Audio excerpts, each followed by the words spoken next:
I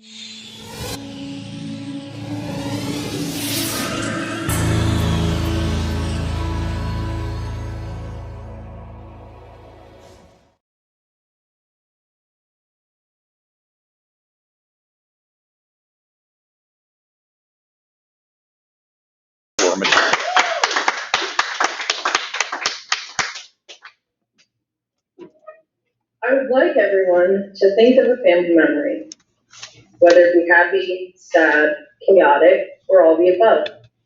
Think and reevaluate the situation. In many cases, it may be a family gathering, such as birthday or vacation, but in mine, this is what we want to occur. Photos like these. Lucky I have that one right there of my family. Yet, this is what does occur.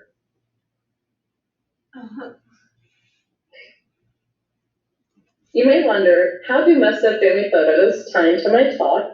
Well, I'll answer that for you right now. How do you see me acting, and how do you see my siblings act? You may say, maturity comes with age. Well, how about this photo? On a serious note, maturity has been a birthright for me. I never truly had the chance to fool around as much as they did. I was 2 years old when I got my first sibling. And how much can a 2-year-old remember of being carefree? And ultimately, what does it mean to be the firstborn? Is it a superpower? Or is it a spell? Or, as many have defined it, as such as my personal experiences have defined it, both a blessing and a burden. One that falls off freedoms, and one that continuously elates his life. But the stereotype defines it as one who is overly spoiled, given everything beyond the horizon. Obviously, many have different opinions, yet to those who fit this title, the lack of recognition digs deep. In a deeper meaning, the psychological aspect of having responsibility, as big as setting a good example for a young being to follow, sets aside all other thoughts, as this captures your mind and empowers your conscience to present only the best. So we are obligated to build and maintain a facade, as this can't be healthy. In order to be a role model, as perfect as our parents want us to be, we find ourselves wanting to tear this facade that we build up down and show that we truly aren't perfect. Yet, the display of our imperfect selves catches all by surprise. Maturity is represented as the stepping stones to adulthood. But when you think of it, why is such a young child given such high stakes to follow? Some of the few responsibilities obtained by firstborn include leadership, creativity, obedience, and dominance. But with such high standards uphold, slipping up is inevitable. You would think that making a simple mistake as a child would be understandable, but that is not the case if you're the one everyone is looking up to.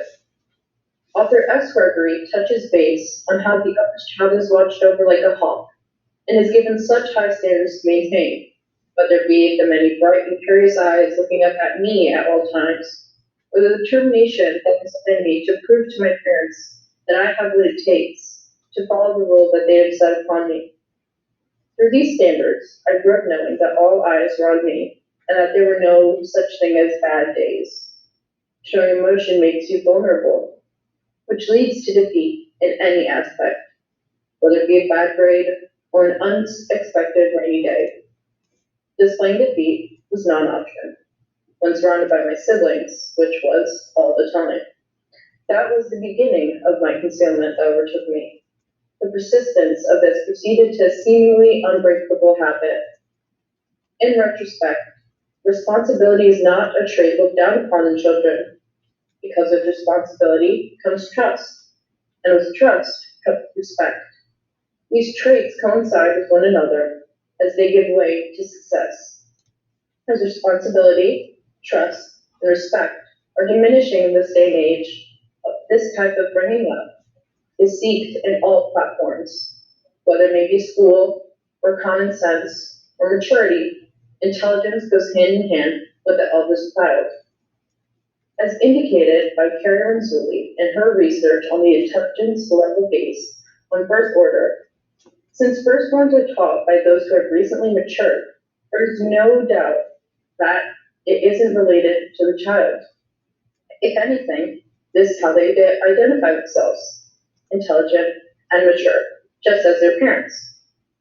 And once parents dedicate themselves and the devotion of their time to relay the same information to the eldest child, it is just too much for parents to bear again and again and again. So they rely on the firstborn to relay the same amount of information that they grew up with to their younger siblings.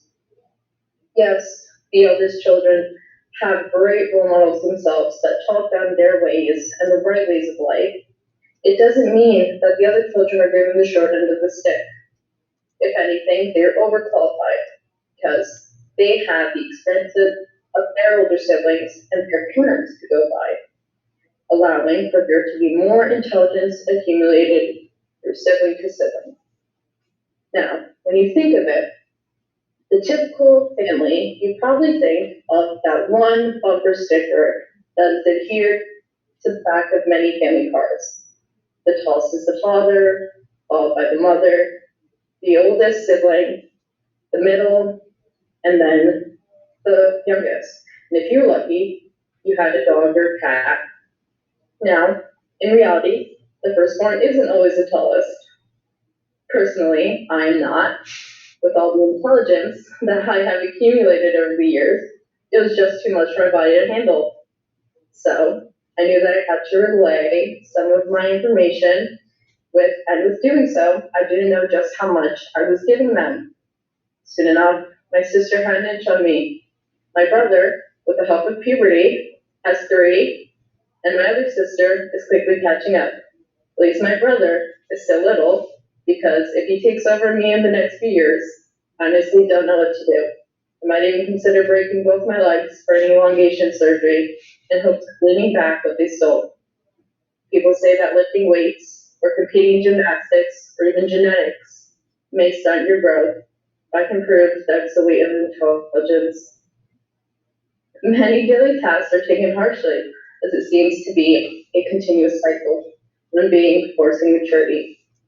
While the second born also has siblings younger than them, the maturity is no comparison as the eldest, who has no sibling role model to aid their way through the harshness that is life. Comparing children of different ages is like nature to parents. However, they don't realize the degradation it causes, especially to the eldest, since they, along with the parents, were the ones who raised them. In the light of comparison, siblings of one another, here's an example you can forget. You will never catch me cursing, at least non-public. Usually just in my head. Yet, for both of my brothers, one being 14, the other 6, I mean seriously, 6, it seems as if cursing is a second language to them. Not that they use it fluently, just use it at the most perfect of times. By that, I highlight when both my father and mother are entirely conscious that they do hear it, yet don't even acknowledge it. There is no, what did you just say? Or just you see, or even one of my favorites, or bringing up the hot sauce. Seriously, what the freak? Get it? Studies made by therapist Mary Wallace concluded that removing the eldest child from the responsibilities they're withholding for even a day lifts up their spirits and brings them to opening up and understanding that all parents want what is best for their children, especially their oldest. Having time dedicated solely to the oldest child is necessary as time leads up to their departure, because if this is not done, the overwhelming feeling to make up for time lost is not only detrimental to the parents, but the child themselves. In order for there to be contentment with the eldest child in their development in life, there needs to be a reevaluation of how parents should tackle the assignment of raising their firstborn. Firstborn strongly differ from those who follow in aspects of regarding confrontation with parents, future relationships, responsibilities that come with life. Fellow firstborns, whether you're new to this or you've been on this road for a while, know that the process will never get easier, just the outcome will get more and more rewarding. Keep in mind, we're on this path for a reason. We wouldn't have been chosen if we weren't capable.